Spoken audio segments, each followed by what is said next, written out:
right, so now we're going to be putting our card together. Now you can see I've got a lot more white space on the image on this piece than I do have on my card. So first thing I'm going to do is I'm going to trim the sides of the image here, and I do that by lining the side of my image here on the ruler of my trimmer. That way I know it's nice and straight.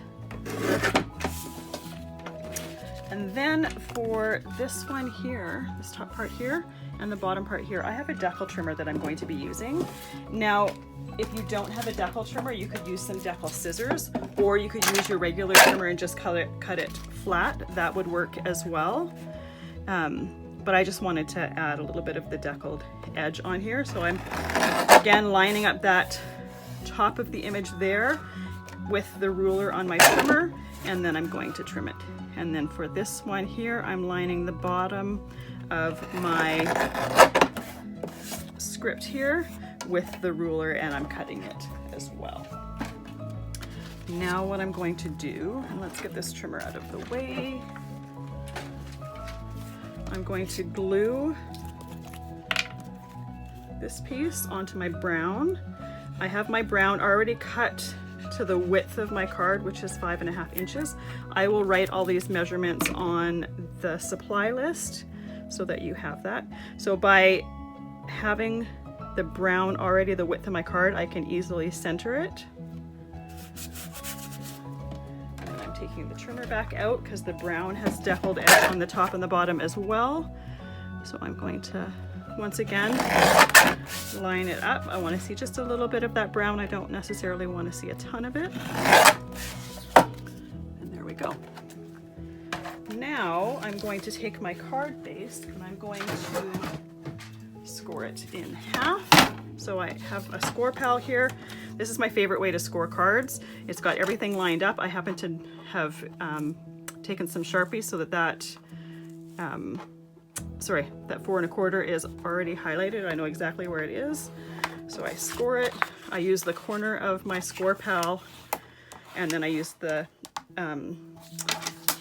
folder that comes with it, the score tool that comes with it, and I make sure that's a really nice crease in there.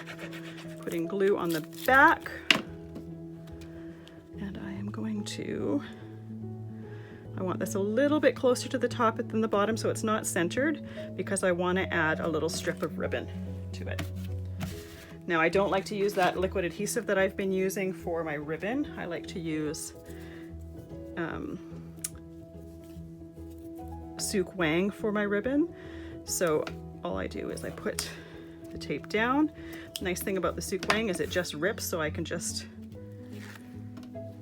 open or take the backing off like that. I can rip the end. I don't need to take some scissors out. I'm gonna put my little bit of ribbon down, cut the excess off. And then what I did on the card is I added just a little snowflake charm that I happen to have.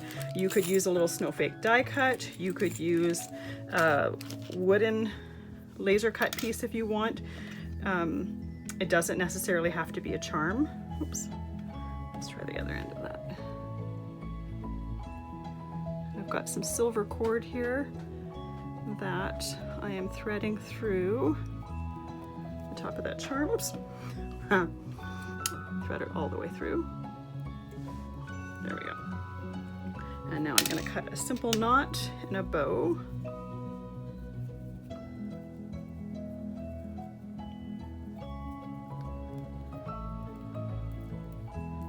And then make the bow smaller.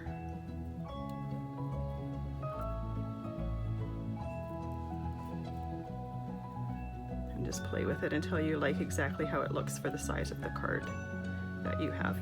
And then you're going to trim the edges of those, or the little tails of those. And I use just another little piece of the Sook Wang on the back of the charm, again ripping it. The wider sizes of the Sook Wang you can't trip, or you can't rip, but up until about 1/4 inch you can easily rip.